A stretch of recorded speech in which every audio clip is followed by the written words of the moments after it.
fim, o mês de conscientização do câncer de próstata. Passamos um mês inteiro convidando os homens a visitarem seu médico para fazer os exames necessários para esse rastreamento, para o diagnóstico precoce do câncer de próstata. O mês está terminando, mas a gente ainda tem informação para você. Não é possível que a gente não conscientize você, ou se é a mulher que está assistindo, o seu esposo, aí é o médico. Estou recebendo hoje aqui no podcast Viver Bem, Dr. Paulo Medeiros, urologista, está aqui com a gente, e também Dr. Julião Bezerra, médico radiologista, que trabalha aí nessa questão do diagnóstico do câncer de próstata, não é isso? Sejam muito bem-vindos. Obrigado. Muito obrigado. Então, mês de novembro, vou começar até falando com o Dr. Paulo. Aumentaram as consultas no seu consultório? Esses homens, eles foram realmente tocados por essa campanha e buscaram esse diagnóstico? Essa campanha já tem alguns anos, né? E a gente nota que no mês de novembro, todos os urologistas, eles comentam isso. Eles aumenta a procura dos homens para a consulta, para saber sobre a saúde da próstata, né? Mas você começou fazendo uma chamada muito interessante, porque nós estamos terminando o mês de novembro, mas isso não significa que o homem não deva continuar procurando o médico. Então, é um mês que a gente sempre fala dessa importância de procurar avaliar a sua saúde, mas terminando o mês de novembro, a gente sempre diz para os pacientes, olha, não precisa só ir em novembro, pode ir durante o ano inteiro. Mas com certeza aumenta, exatamente. E não só para ver a próstata, né? Exatamente. O homem tem que ir ao médico para ver a saúde como um todo também. E o homem é meio difícil, eu não gosto de ir no médico, né? Às vezes tem a questão de achar que não vai adoecer porque se acha assim muito forte. Então, super-herói, né? A síndrome do super-herói, né? As mulheres sempre se cuidam mais, né? E também a gente encontra muitas vezes o homem que vai ao médico porque a filha ou a esposa fica cobrando. Então isso é verdade. As mulheres terminam trazendo esse cuidado que elas já têm para os companheiros, para os pais. Então é verdade. Geralmente é a mulher que marca tudo. Eu falo isso que na minha casa é assim. É puxando a orelha e levando. E nos exames, doutor Julião, você percebe esse aumento, essa procura? Nos exames também, porque uma vez que aumenta, é uma reação em cadeia, podemos dizer assim. O paciente foi ao urologista, exame de sangue alterado. Estou fazendo aqui um cenário, desenhando aqui uma hipótese, um exemplo. PSA alterado, exame de sangue PSA alterado, toque alterado. Então ele termina indo para fazer uma ressonância para avaliar melhor essa próstata. Então, se aumenta o volume de pacientes no consultório, e por consequência também vai aumentar na realização dos exames. Que a ressonância tem esse papel de ver a próstata com mais precisão, assim. Antigamente, a ressonância de próstata era utilizada mais quando já tinha um diagnóstico de neoplasia de próstata. Já tinha feito uma biópsia às cegas, randômica, detectado um câncer, ia para fazer a ressonância para um estadiamento, ou seja, ver como é que está em volta, ver o envolvimento das estruturas vizinhas, isso aqui é o estadiamento local, que também tem o estadiamento à distância, que seria outro tópico. E aí a ressonância vem mudando esse papel, ela agora vem antes da biópsia, porque o grande simulador do CA de próstata, tanto na alteração do PSA, como na própria imagem, é um simulador, é a prostatite, que não é incomum no homem. É uma doença benigna. Uma doença benigna que não é difícil de acontecer na população. Então, a ressonância vai mostrar que aquele paciente, por exemplo, tem uma prostatite, ele não vai precisar de biópsia. Ou então tem uma lesão suspeita, a ressonância vai indicar onde é a lesão suspeita, para que a biópsia seja feita acertadamente naquele ponto. Às vezes é uma lesão pequena, de 5 milímetros, que poderia a biópsia às cegas, que é randômica, como a gente chama, poderia não acertar. Uma lesãozinha pequena. Então, a ressonância mostra, e aí existe um software que, no momento da biópsia, que é guiada por ultrassom, o ultrassom não tem a resolução de imagem da ressonância. Eu poderia dizer, no ultrassom o médico vai ver. Mas muitas vezes ele não vê, porque o ultrassom não tem a resolução da ressonância. A ressonância evoluiu muito. as máquinas, os aparelhos, os protocolos. Então, no momento do ultrassom, que o médico poderia dizer, cadê aquele nódulo que a ressonância viu? Então, esse software, ele junta as duas imagens, ele funde as duas imagens, colocando a imagem do ultrassom sobreposta à da ressonância, e ele dá o tiro, né, da biópsia no alvo certo, sem perder sem perder a lesão. Ótimo. Verdade. Começamos aí adiantando esse exame, mas vamos voltar lá para o início. Doutor Paulo, com relação à prevenção do câncer de próstata, esse Novembro Azul a gente fala muito do diagnóstico precoce, né, desse rastreio do homem ir ao médico. É só isso? Ou tem algo a mais para ser feito para prevenir esse câncer? Na verdade, assim, o fato de ir ao médico é mais uma conscientização da necessidade de cuidar da saúde, né? Não é porque o homem vai no médico que isso vai evitar uma doença. É uma prevenção secundária. É você ir ao médico e conseguir detectar uma doença na fase inicial, onde é mais fácil ser tratada. Chama-se de prevenção secundária. A prevenção primária é tipo assim, que ação eu posso fazer para evitar uma doença? Por exemplo, vacina é um exemplo de prevenção primária. Eu tomo a vacina para não ter a doença. No caso da próstata, que tem assim, alguns fatores de risco que estão relacionados à vida, né, ao ambiente, a prevenção se dá, por exemplo, por algumas situações que já foram estudadas. Exemplo, atividade física. Tem alguns trabalhos mostrando que a atividade física assim, diminui o risco de doenças e facilita o tratamento. Alimentação com diminuição de gorduras, né? E tem alguns trabalhos que mostram que talvez o uso de vitamina D diariamente possa vir a evitar uma doença no futuro. Então, são informações que podem ser usadas. Logicamente que isso é a vida inteira. Então, o ideal é que todo mundo seja saudável, que não existe obesidade e que as pessoas consigam, assim, evitar doenças. É aquele combo que previne o câncer de próstata, que previne o diabetes, que previne o infarto e vários outros tipos de câncer. Existe uma correlação entre o que a gente chama de síndrome metabólica, né, que é a glicemia elevada, o excesso de peso, o aumento do colesterol e essas doenças. Então, se a gente previne tudo isso já numa vida saudável sempre, desde jovem, a gente com certeza absoluta vai evitar essas doenças. Quais são os fatores de risco? Eu não digo nem os fatores de risco, mas o homem que está assistindo, quem tem mais predisposição? Mesmo esse homem que segue todas esse estilo de vida saudável, tem algum tipo de homem que deve ter uma atenção maior nesses exames? Olha, existe uma coisa interessante, porque é a questão hereditária. Então, quando a gente tem na família um parente de primeiro grau, seja assim, bem próximo, o pai, ou um irmão, ou um tio, que teve câncer de próstata, ou então um familiar do sexo feminino que teve câncer de mama, existe alguma correlação hereditária. E, inclusive, acho que é o futuro que a gente vai ver. Já se recomenda fazer avaliação genética de genes, como na mama, né? A mulher que tem câncer de mama, que na família tem pessoas que têm câncer de mama, fazem lá a pesquisa de um gene BRCA2 ou 1, 2, e começa a analisar riscos. Exatamente, exatamente. Então, isso na próstata também vai chegar. Já começa-se a definir, né, nas recomendações da literatura que pacientes deveriam fazer esse teste para saber que risco está aumentado. Então, não fazendo teste, se existir na família alguma pessoa que teve câncer de próstata, tipo o pai teve câncer de próstata, ou um tio tem câncer de próstata, ou o irmão teve câncer de próstata, essa pessoa tem que ficar mais, digamos assim, preocupada em fazer os exames, mais do que as pessoas que não têm essa questão de antecedente familiar.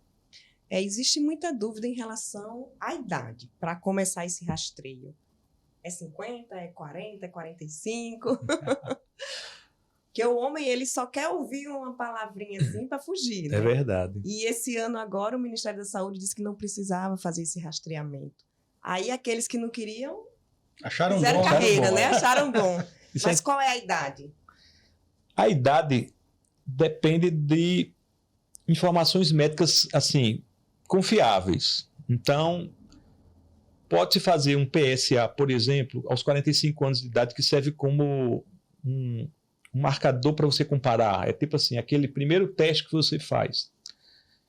e depois disso começar os 50, né?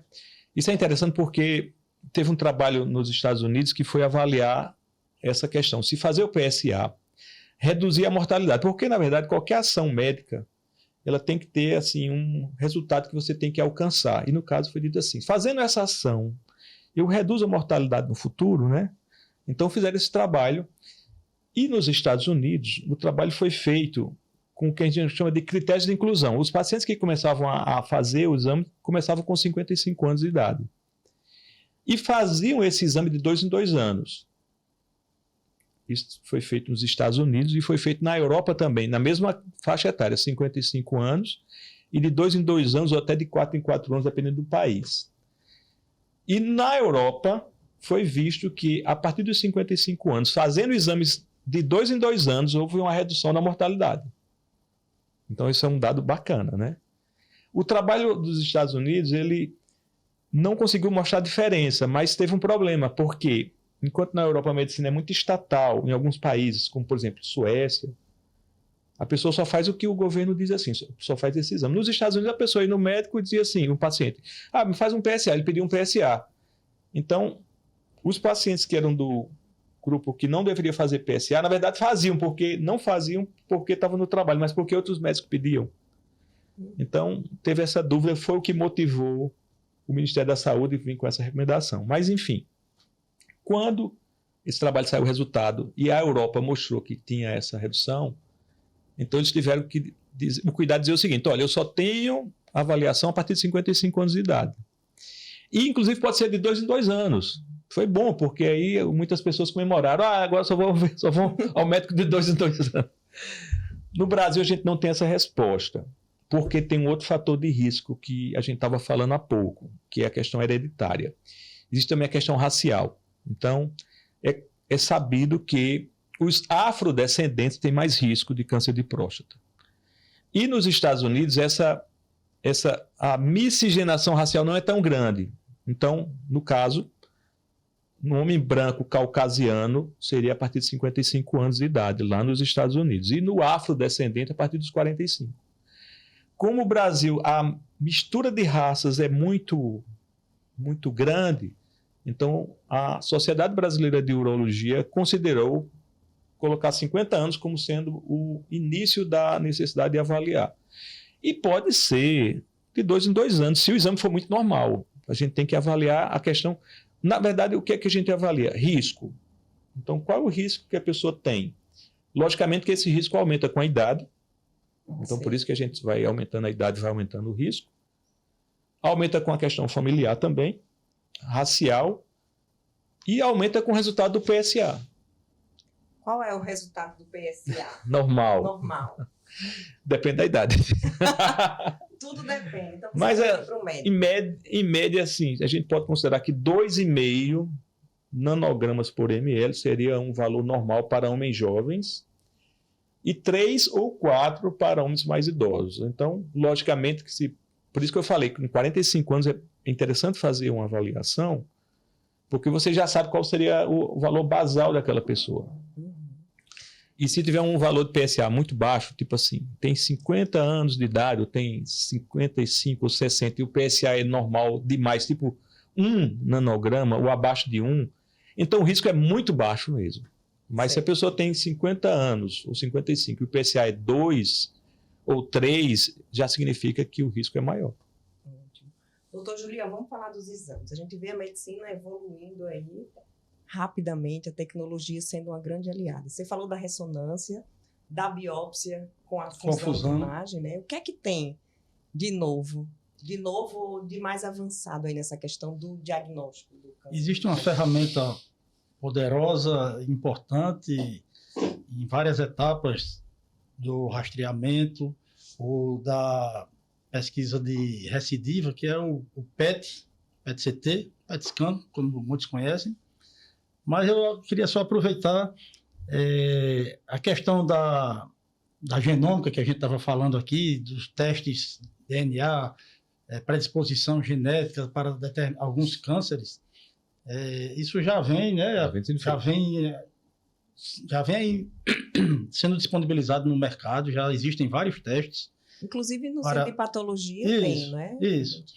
Então, existe um painel que pesquisa mais de 120 tipos de câncer, tipo assim, porque um parêntese, ninguém gosta de ir para médico, ninguém gosta de fazer exame, porque é estressante, mas a pessoa tem que ir, porque a pessoa não ir não significa que vai omitir alguma coisa que possa estar acontecendo. E indo, diagnosticando precocemente, vai ser, por exemplo, uma notícia que a pessoa não gosta, mas sendo precoce se resolve.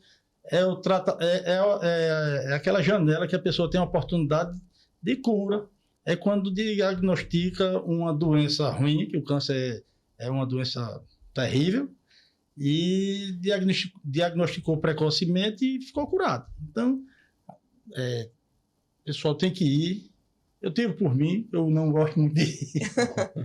É casa de ferreiro espiritual, Fico estressado quando vou, mas tem que ir. E com relação a essa genômica, né, a pessoa pode dizer, não, eu vou fazer um teste desse não, porque eu vou terminar descobrindo. Se você descobrir, se você não descobrir, ele vai estar lá do mesmo jeito. Se você descobrir, você vai ter a oportunidade de tirar e jogar fora e você fica sadio. E aí existe um específico da próstata, que é o próstata HD. A pessoa pode pensar, não, mas é muito complexo. É um suavezinho nasal e aquilo ali vai fazer a avaliação se tem essa predisposição genética, porque a clínica é soberana, né? Então, se a pessoa já sabe que tem um parente próximo, como o Paulo Medeiros falou, então aquilo ali já é um fator de risco importante. Mas essa genômica está chegando aí, já existe, está aí para nos auxiliar. E com relação ao método de imagem, o PET-CT, o PET-scan. PET-scan, muitos já ouviram falar, muitos já fizeram, muitos têm algum parente que já fez. É um método híbrido. Ele avalia a questão anatômica, que é a parte da tomografia, e a parte bioquímica, não. Metabólica. Funcional, metabólica. Funcional, metabólica, exatamente. A palavra não estava... Como você disse, já fez tanto podcast que já tá tirando o CRM. Eu vou lá no CREMER e pedir meu CRM. Então, avalia a parte metabólica e a parte anatômica. E é a junção, mais uma vez, é uma fusão, né? A aquisição da parte de tomografia, de metabólica e a fusão. Então, o PET convencional é o FDG. O que é o FDG? É o remedinho que a pessoa toma na veia que vai marcar algum tecido que tenha anômalo ali, vamos dizer assim. E para a próstata existe um marcador PSMA. específico, que é o PET-PSMA. Não é diferente? Por quê? Porque essa molécula ela vai se ligar em tecidos diferentes, especificamente da próstata. Não é tão simples, né? Existem alguns tecidos normais que vão se ligar também a essa molécula, mas, falando de um modo resumido, o PET-PSMA é uma ferramenta poderosa quando o paciente tem uma doença avançada. O médico pode já partir para um estadiamento, como eu falei agora há pouco, no início.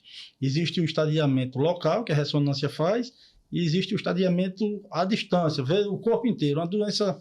São vários parâmetros que a gente não vai entrar no detalhe aqui dos parâmetros clínicos de uma doença agressiva, avançada ou não avançada. Mas quando há motivo de pedir um PET-PSMA para estadiamento, outra grande função dele é quando o paciente fez uma prostatectomia radical. O que é isso? Retirou a próstata. O PSA foi a 0. Pronto, está tudo ok. Aí o PSA começa a subir. Opa, peraí, tem algum tecido com marcador com PSA produzindo, vamos dizer assim, PSA no corpo. Vamos procurar onde é. Pode ser num linfonodo, pode ser num osso, que a próstata dá muito metástase óssea. Então, o PET-PSMA é poderosíssimo para localizar esse sítio, esse local que está recorrendo à doença. Às vezes é um linfonodo de 3 milímetros num local que você nem imaginava. Não, linfonodo nesse canto aí, não. Neoplasia de próstata não dá linfonodo nesse lugar aí, não. Mas aí está lá o linfonodinho de 3 milímetros. A única causa da doença está voltando, e o PET-PSMA é capaz disso. Já tem aqui, Natal? O aparelho é o mesmo. como eu falei, o que muda é o radiofármaco. Nós estamos, o Fleury tem, né? O Fleury está no Brasil inteiro, e nós aqui em Natal estamos para começar a fazer agora na virada do ano, começo do ano, provavelmente já estaremos com esse traçador, esse radiofármaco, que é esse remedinho que dá na veia, para fazer o PET-PSMA já provavelmente agora no começo do ano. Ótimo. Doutor Paulo, esse homem que recebeu o diagnóstico de câncer de próstata, como é que é esse segmento do tratamento? Eu sei que depende do tipo de câncer, que depende do estadiamento, mas assim, se você pudesse falar no geral, como é que é esse caminho, hein, rumo à cura? Bom, então esse caminho ele tem várias, digamos assim, escolhas de estradas, né? Primeiro detalhe, depende da idade do paciente. Então, se a gente tem um paciente muito idoso, às vezes a gente tem uma situação que é mais ou menos assim. O paciente tem o tumor, mas ele tem tantos problemas de saúde e a idade dele é tão avançada, por exemplo, que a gente imagina que ele vai terminar morrendo por outra causa. E o médico pode decidir, junto com o paciente e a família, só fazer acompanhamento. Isso é uma estratégia.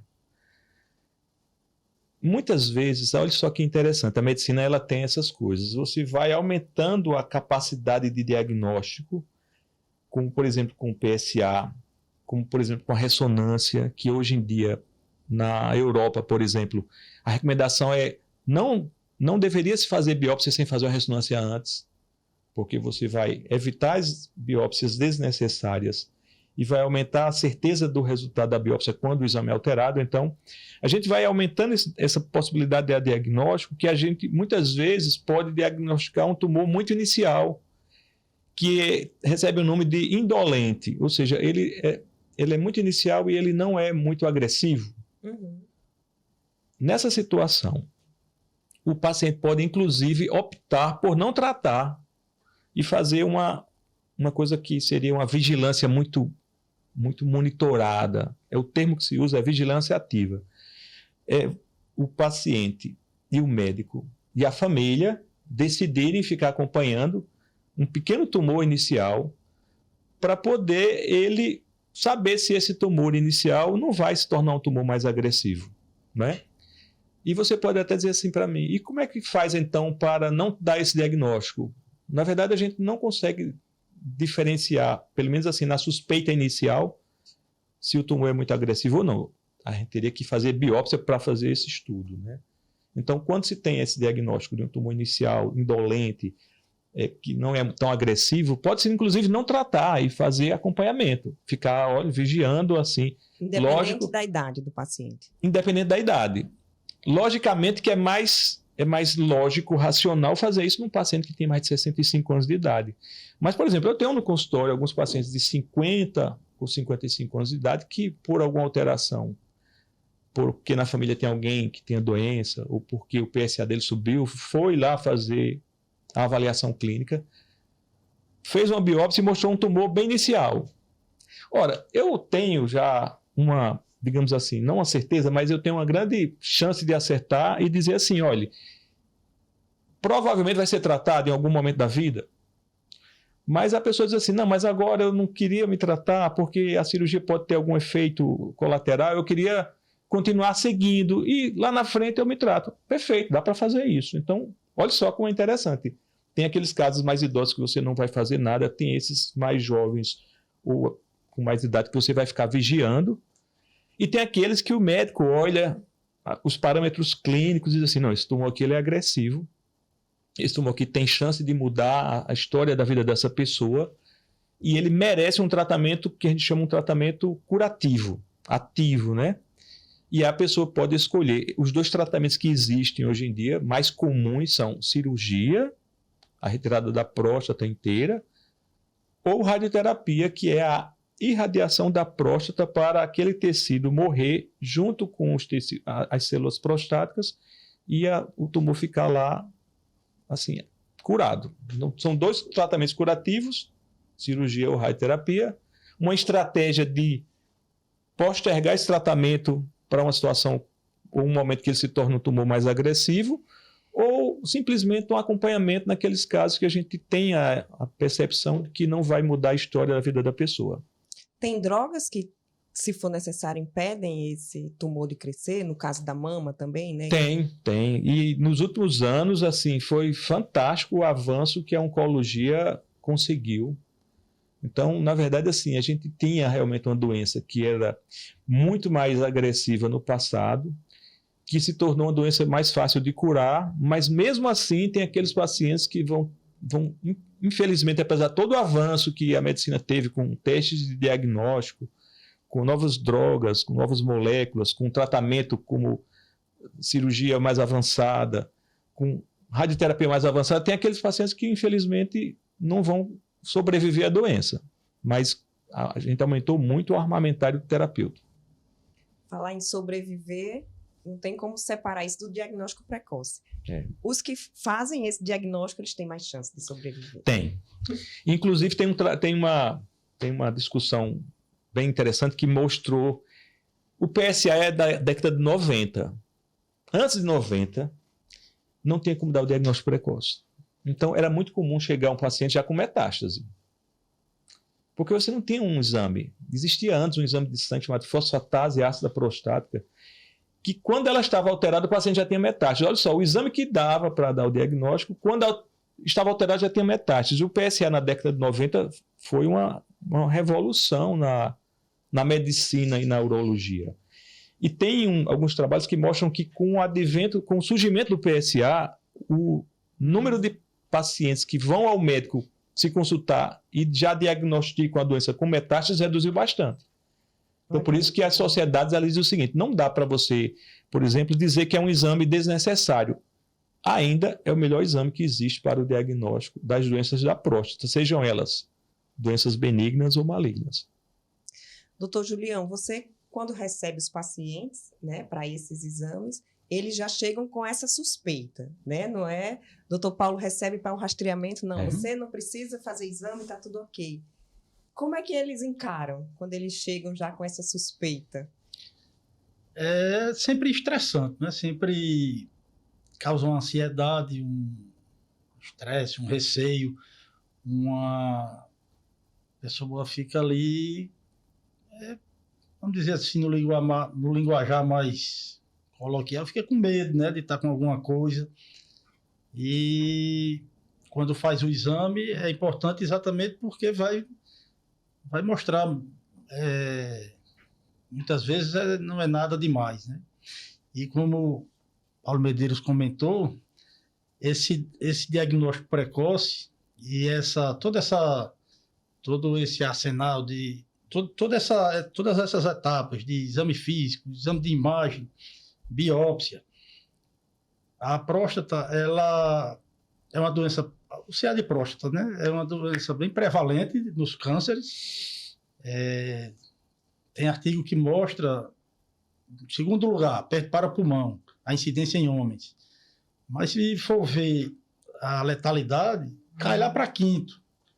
Intestino, passa na frente. É menos frequente, mas é mais letal, né? Pulmão também, né? Pulmão, intestino, pulmão. Então a próstata vai lá para baixo exatamente porque tem todo esse aparato de fazer o diagnóstico precoce, de fazer a biópsia com precisão, de saber qual é a verdadeira doença que ele tem ali, essa questão do tumor ser avançado ou não,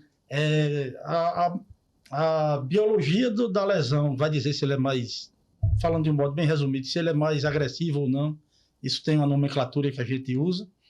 E se o alvo foi bem se acertou no alvo, era uma lesão indolente. Na radiologia a gente gosta de usar o termo clinicamente não significante. Ou seja, é um câncer, mas ele não é significante. Então, se o homem receber seu laudo e tiver lá tumor não significante, pode respirar. A gente não dá o laudo dizendo com certeza, né? Diante desse laudo, existe uma classificação, 1, 2, 3, 4, 5. Dependendo da classificação, aí vai para a biópsia. Também não é só a ressonância que vai determinar se vai fazer biópsia ou não, mas se a imagem mostra uma lesão suspeita para um câncer significante e a biópsia confirma, aí é que vai ter aquele tratamento mais curativo, ou se a biópsia mostrou que é uma lesão mais indolente, pode-se fazer o acompanhamento, a vigilância ativa. Então, por isso que a próstata está... Por isso que eu, vamos dizer assim, eu insisto para que os homens... Eu acabei de fazer 50 e ainda não fui. E eu para onde eu vou? Já marquei e não fui. Já marque. Já Então, marquei e não fui. Porque a pessoa fica com receio, eu vejo isso todo dia, e a pessoa fica meio assombrado, né? Mas é bom ir logo, por isso que eu estava dizendo agora há pouco. Tem que ir logo, porque se aparecer alguma coisa, vai pegar no começo, no linguajar popular de novo, arrancou, jogou fora, pronto, está resolvido. Ou então fica olhando ali, não é nada demais, é uma neoplasia indolente, fica acompanhando. A pessoa vive como se nada tivesse. É verdade.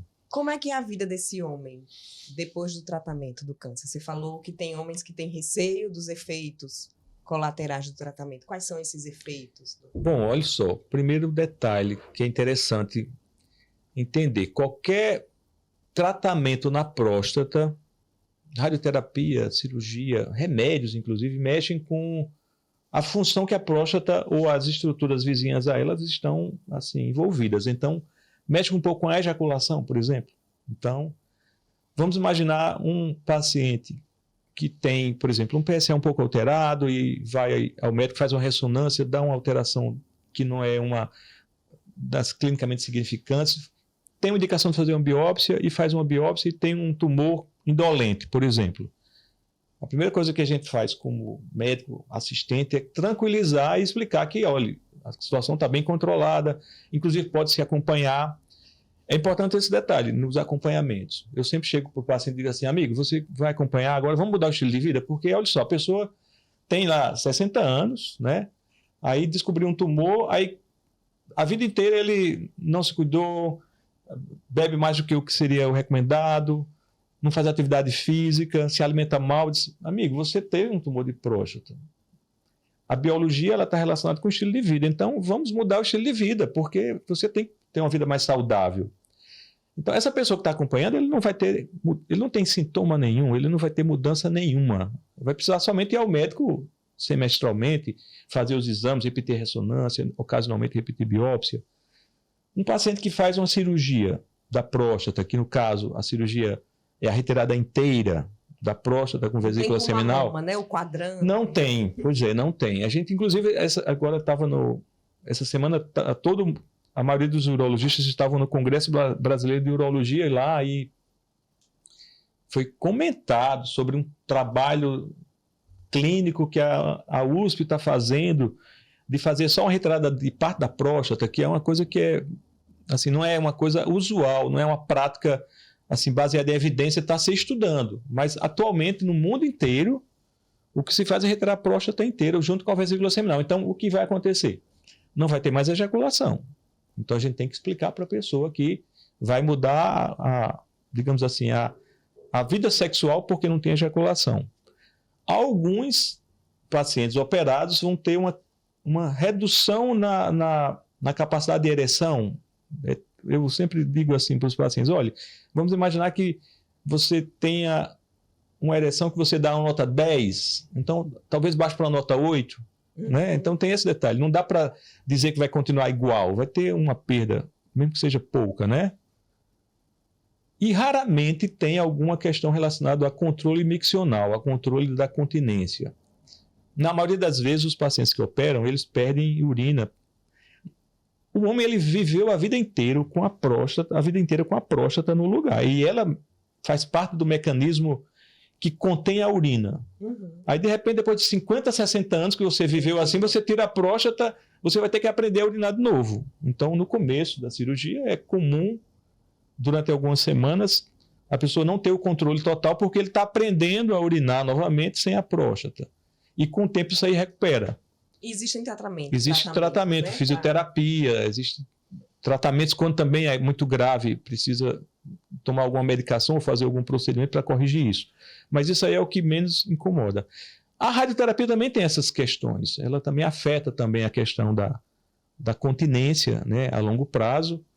Mexe também com a ejaculação, ou seja, vai mudar um pouco. Por isso que existe essa estratégia da vigilância ativa. Ou seja, a pessoa tem um tumor, logicamente que não é para todos os casos, um tumor pouco agressivo, um PSA controlado, e você conversa assim, olha, é possível que você precise operar, mas a gente pode esperar um pouco mais, desde que a gente siga. Não pode também ser aquele paciente que vai no médico, aí você propõe, aí de repente a pessoa nunca mais volta, depois de 5 anos volta lá com um problema maior, aí vai dizer assim, mas doutor, você... Naquela época eu disse assim, você que faltou, meu amigo, você faltou com você mesmo, né? Não foi com o médico, foi com você mesmo. Né? Não era um abandono, era vigilar. Exatamente. Tem que estar junto. Quanto tempo? Quando você propõe, por exemplo, esse caso aqui, a gente vai... De vigilância? Essa vigilância ativa. Quanto tempo esse não, sim. Na verdade, assim, é necessário fazer exames 2 vezes ao ano, né? E, inclusive, assim, tem várias... Essa é uma estratégia que é muito comum na Europa. Nos Estados Unidos, que eles são muito mais, assim, intervencionistas, começou a ser feito também. Então, existe um conhecimento já adquirido sobre isso. E aproximadamente 70% dos pacientes conseguem manter vigilância ativa com até 5 anos. Assim, os outros 30%, às vezes a pessoa não aguenta a pressão de ficar preocupado, está dormindo à noite dizendo assim, meu Deus do céu, eu tenho um tumor na próstata, e se isso crescer, aí fica tão estressado que prefere tratar logo. Ou então a família também fica muito estressada. Ou então o tumor pode crescer também. Então, 30% em média dos pacientes que vão fazer vigilância ativa mudam para um tratamento ativo. Mas 60% a 70% continuam. Então, eu tenho, por exemplo, paciente que ele teve diagnóstico com 65 ou 67, já tem 8 anos, e eu acredito que ele não vai precisar tratar nunca, porque ele é aquela pessoa que tem um tumor muito pequeno, que está indolente, que não é agressivo, e muito provavelmente esse paciente vai, digamos assim, ter a vida dele normal, o curso da vida normal, como foi já estabelecido quando ele nasceu, digamos assim, pelo destino, e essa doença não vai afetar. O que não pode é o homem que tem um tumor agressivo não querer fazer o tratamento. Eu não vou fazer porque eu vou ficar impotente, porque eu não vou mais ejacular, porque eu vou ter incontinência urinária. E aí ele perde a oportunidade de tratar uma doença agressiva, porque o câncer de próstata, mesmo a gente sabendo que tem os tumores pouco agressivos, mas eles podem mudar, porque a idade da gente vai fazendo com que ocorram mutações, né? Então você tem que estar sempre ligado ali. Doutor Paulo, doutor Julião, muito obrigada por esse bate-papo tão esclarecedor. Já terminou? Olha, né? Quase 1 hora já de bate-papo aqui. Mas antes da gente terminar, eu queria que vocês... Achava que ainda estava na metade. Olhassem aqui para essa câmera, fala olho no olho, de homem para homem, de médicos que na rotina se deparam com diagnósticos bons e diagnósticos que não são bons, né? Antes da gente falar isso, só um negocinho que eu me lembrei.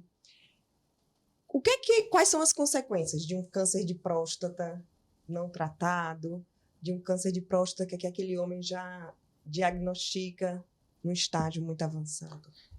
A consequência mais temida é a presença de metástase. O tumor, qualquer neoplasia, né? Ela tem a célula, ela começa a se dividir sem controle, começa a fazer nódulos, e ele tem a capacidade de sair daquele órgão e ir para outros. Então, a próstata o tumor de próstata é um dos que causam metástase para osso, para os ossos, né? Para a coluna, para o fêmur, para o pulmão e para alguns órgãos abdominais, como linfonodos e fígado. Então, o problema que a gente sempre teme é a presença da metástase, porque até hoje, na hora que um paciente tem metástase, mesmo com a evolução que a gente tem nos medicamentos quimioterápicos, com a oncologia, mas você já sabe que a curabilidade é muito difícil. Acontece, mas é muito difícil. E enquanto que um paciente que tem um tumor que está na próstata sem causar metástase, se ele fizer uma cirurgia ou uma radioterapia, ele pode curar. Então, por isso que a gente fica com essa necessidade de ficar esclarecendo as pessoas e dizendo assim, olha, vá no médico, porque uma coisa que é importante, que é interessante. Primeiro, às vezes a pessoa não vai no urologista. Porque até na cidade do interior não tem urologista. A gente sabe, aqui no Rio Grande do Norte você tem urologista na capital, tem em Mossoró, tem Caicó, Currais Novos, Pau dos Ferros, mas não tem, por exemplo, na minha cidade, Jardim do Seridó, não tem. E a pessoa não quer sair de lá. Então, se ele não pode ir no especialista, pelo menos vá no médico, que seja cardiologista, o médico da família, ou clínico, e peça para fazer um PSA. Porque esse exame, ele vai definir o risco que a pessoa corre. Sim. Se a pessoa está saudável, não sente nada, tem lá 60 anos, e o PSA dele está muito normal, tipo 1, 1,5, ora, a chance de ter um tumor de próstata é muito baixa. Então ele pode, inclusive, até dizer o seguinte, eu vou investir em outra coisa, que eu tenho que cuidar mais do meu coração, ou tenho que controlar mais o diabetes, entendeu? Mas se a pessoa vai lá, tem alguma sintomatologia urinária, urina Quais são mal. os sintomas? Esse é o problema. O câncer de próstata inicial não causa sintomas. E a próstata pode ter outras doenças, como, por exemplo, o aumento da próstata, que muda o jeito de urinar. Ou então, tem sangue na urina, né? Então, se essa pessoa tem algum sintoma, é diferente. Ele precisa ir no médico, no especialista, né? Ou então, se ele não tem sintoma, mas tem um PSA alterado, que, por exemplo, para a idade seria 2,5 ou 4 e está 5 ou 6, aí não tem jeito, tem que ir no médico, tem que fazer uma ressonância, talvez tenha que fazer uma biópsia, entendeu? Então, pelo menos assim, se não vai no urologista, porque o ideal que fosse, mas a gente entende que não tem para todo mundo, em todas as cidades, pelo menos vá no médico e faça um PSA uma vez ao ano, já seria uma medida interessante. Ótimo. Então, doutor Julião, pode falar aí de homem para homem com esses pacientes. Alertar mais uma vez, né, que o pessoal não deixe de ir ao médico, não deixe de fazer sua consulta a partir dos 50 anos. Se tiver fator genético envolvido, quiser ir antes, depende da ansiedade de cada um, né? Mas o número mágico é 50 anos. Não deixe de ir, não tenha tabu. Nós, aqui em Natal, Nordeste, muitas pessoas do meu conhecimento, das minhas amizades, brincam, né? E aí, já foi levar sua dedada esse ano? Então, não tenham medo, não tenham receio. É um exame simples, é um exame que pode resolver. Se diagnosticar alguma coisa, que seja cedo, e resolve, e vai, se é indolente, acompanha. Se descobrir alguma coisa mais séria precocemente, já resolve. E a pessoa... Isso é um prêmio. Quem é que quer ter uma doença neoplástica, um câncer? Ninguém, mas diagnosticar precocemente é a chave, e a pessoa, para isso, tem que ir ao médico, tem que fazer exame, e os que a gente já comentou aqui, visitando, no caso da próstata, inicialmente, o urologista. Doutor Paulo, mais algo para complementar aí?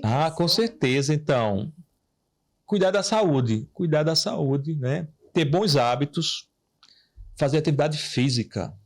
Isso é bom para o coração, é bom para a mente, é bom para a próstata também, né? Se alimentar bem. Então, tem um detalhe interessante, bem rapidinho. No Japão, tem menos câncer de próstata do que nos Estados Unidos.